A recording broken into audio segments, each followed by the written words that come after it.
You are 17. It's 11:47 p.m. You're sitting on the edge of your bed, counting 3 crumpled bills and a handful of coins under the light of your phone screen. $50. That's everything you own. Outside, a stray dog trots past the porch light, in no hurry to be anywhere.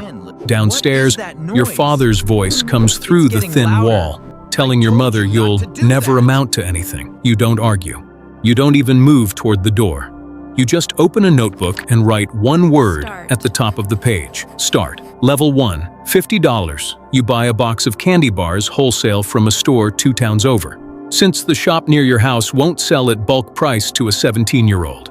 Retail only. Take it or leave it. You sell them outside the school gates for double the price, standing by the fence where the security guard pretends not to notice, counting coins into your palm between class periods. Your hands smell like chocolate and bus exhaust. You miss the first bus twice that month just to finish a sale and walk the last mile home in the dark rather than lose the customer. By the end of the month, you've made $140. You write the number on the inside cover of your notebook, underline it twice, the way other kids underline test scores they're proud of. Your older cousin laughs when he hears candy money, he calls it. He says it again at dinner, louder, so the table can hear, waiting for someone to laugh with him. Nobody does. He says nothing else.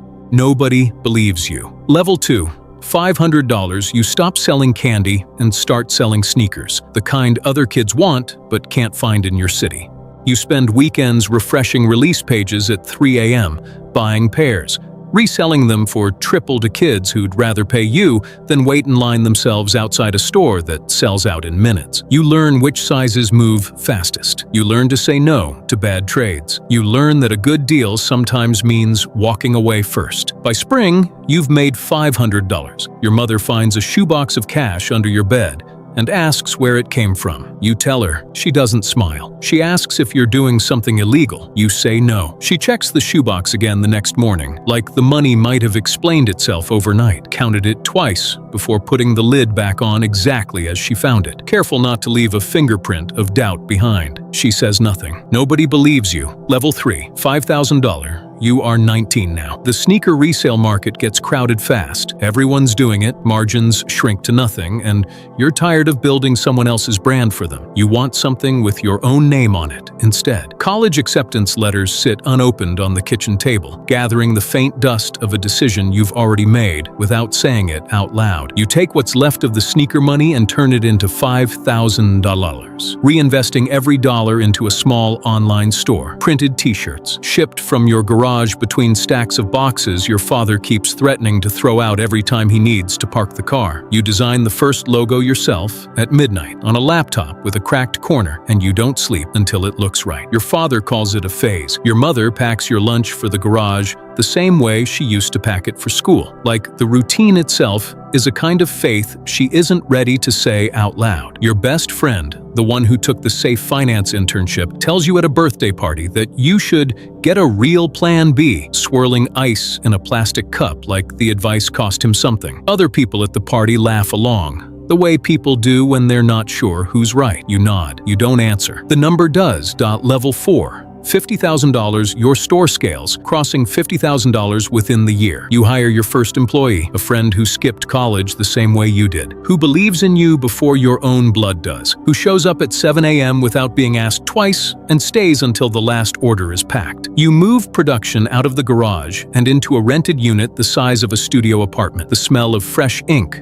replacing the smell of your mother's cooking upstairs. You still eat dinner at that same kitchen table most nights, quieter than before, your phone buzzing with orders you don't check until dessert. Your father visits once. He looks at the shelves, the boxes, the invoices pinned to the wall like a kid's science project gone too far, and he doesn't ask a single question about any of it. He says, "This won't last." You say nothing. Nobody believes you. Level 5, $500,000, you are 22. The business earns $500,000 in revenue this year, a number you check twice before believing it yourself. Alone in the office at midnight with no one to tell. You buy your mother a new refrigerator. The old one had been held together with tape for 3 years, humming like it might give out any night. She thanks you quietly, almost like she's embarrassed to, like gratitude is a language she never learned to speak out loud in that house. Your cousin, the one who mocked the candy money, calls you late one night, voice smaller than you remember it, and asks for a loan. You give it to him without a word, without bringing up the joke he made years ago. He says nothing. You still don't answer. The number is learning to speak. Nobody believes you, not yet. Level 6, $2,000. The business earns $2,000 this year and almost loses it. A supplier deal collapses overnight, taking a six-figure chunk of cash with it, and for a moment, the whole thing feels like it could unravel as fast as it was built. You don't call anyone. You don't panic in front of the team, even when one of them asks if everything's okay and you say yes before you've fully decided it is. It takes 3 weeks of 2 a.m. spreadsheets to close the gap, and when it closes, nobody outside the company ever knows it opened. You just keep moving,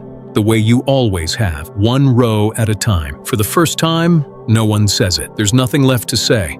A local news channel wants to interview you, and you almost say no, unsure if you're ready to explain any of it out loud. Your father watches the segment from the next room, pretending not to, the volume turned just low enough that he can claim he wasn't listening. When it ends, he leaves without a comment. Your mother records it on her phone and doesn't tell you for weeks, keeping it saved like a secret she isn't ready to hand over. The silence in that house has always spoken louder than words ever could. Level 7, $5,000. You are 26. The business you built out of a shoebox of candy money now earns $5,000 a year.